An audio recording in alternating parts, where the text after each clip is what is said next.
So here's the 2 medium bananas plus 1 orange equals 25% of the daily value. Adding 1 cup or half cup each of raisins and prunes gives you another 25%. And they're happy to claim this. Another thing you come across, 1 cup of yogurt gives you 10% of your potassium needs. Who eats like this? Someone in a yoga retreat? You could get all your daily calories just from trying to get enough potassium. That's unworkable. And they are lying when they say people get enough potassium from their typical diets. So, how do people become potassium deficient? Well, most people really don't eat enough fruits and vegetables, but it's not a simple matter of supply. Potassium is always in an arm wrestling match with sodium inside your body. They are physiological antagonists. The more sodium you take in, the more potassium you need to maintain balance. You probably know that the modern American diet is pretty skewed towards sodium. But I never worried about that too much in the past because I didn't eat junk food like McDonald's or highly processed snack foods. But I did like to go to a restaurant that made pretty good food, and I always wondered why their dinners were so tasty. The answer is, as it turns out, sodium. The grilled chicken salad, 1,390 calories, 1,610 milligrams of sodium. The pecan-crusted chicken salad, 2,630 milligrams of sodium. More than the maximum 2,500 milligrams you should have in a day. And just splurge on the steak fajitas. A whopping 5,240 milligrams of sodium. I loved this place, which I won't name. But my blood pressure says I just have to pass it by. Getting back to Dr. Oz's statement that the best sources of potassium occur naturally in a delicious variety of foods. That's a direct quote. Let's say that you make your meals from scratch and you try to do a good job getting the nutrients you need, like potassium. A good source of potassium is cannellini beans or pinto or kidney beans. You can get 27% of your daily potassium needs from a cup of these dried beans that you soak and cook. 1 cup has 15 milligrams or less of sodium and 600 to 1,200 milligrams of potassium. That sounds great, right? Now look at the label of a can of these beans. A can of beans. More than 800 milligrams of sodium in a cup. And more sodium than potassium. How come when the people at the factory soaked and cooked these beans, it ended up with so much salt? Just a regular chicken thigh that you cook at home has 378 milligrams of potassium, but only 143 milligrams of sodium. But that rotisserie chicken at the market, nice and hot and ready to eat, 582 milligrams of sodium. Now here's what people usually do when they buy tuna. They'll buy the cheapy house brand. I've done it too. It's got 560 milligrams of sodium. So, I thought I would just start getting some low sodium tuna with only 280 milligrams of sodium. Seems like a pretty good idea. Well, the cheapy brand with the higher sodium you can get for 79 cents. The low sodium brand, $2.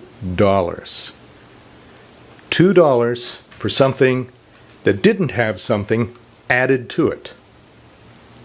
So by adjusting these prices, these people are essentially manipulating us into buying higher sodium foods.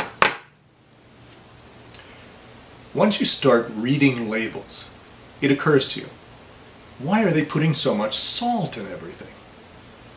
Well, what if we had industries that collaborated for their gain and at our expense? The science of nutrition is well established, although conventional medicine doesn't use it a lot. But if these giant corporations took that scientific data, which shows which diseases start when you get more sodium than potassium, and they influence the way things are brought to market, doesn't that seem like something drug manufacturers would welcome? Maybe put some money into? It's a known fact that large commercial farms using synthetic fertilizers grow bigger and more profitable vegetables because the plants have more sodium in them. When tissues have more sodium, they retain more fluid and swell up, right? Well, plants aren't any different. Plants' food today has edema. And if it had blood, it would have high blood pressure. Foods don't really have the potassium content that they once had. And a lot of diseases that are common now once were not. Dr. Max Gerson, who published his pioneering work with cancer way back in 1950, determined that the fertile ground for cancer to grow was a biochemistry where sodium displaced potassium in the cells. The Gerson treatment for cancer, if you've heard of it, centers on building up potassium while excreting stores of sodium.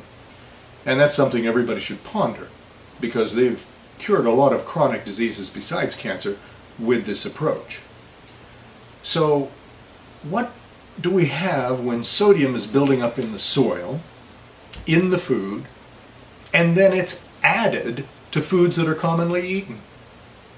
The high sodium causes all kinds of health problems, and you can't buy a potassium supplement that's potent enough to balance out all this sodium because manufacturers have been told they can't produce anything stronger than 99 milligrams unless it's a drug.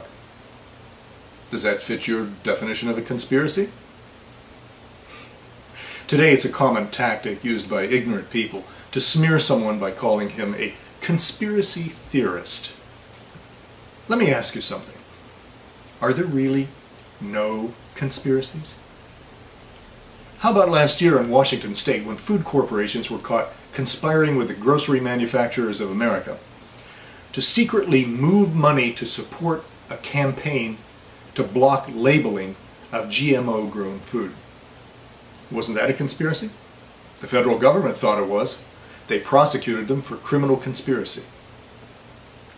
Am I just a wacko for suggesting that drug companies secretly do things that are not in our best interests?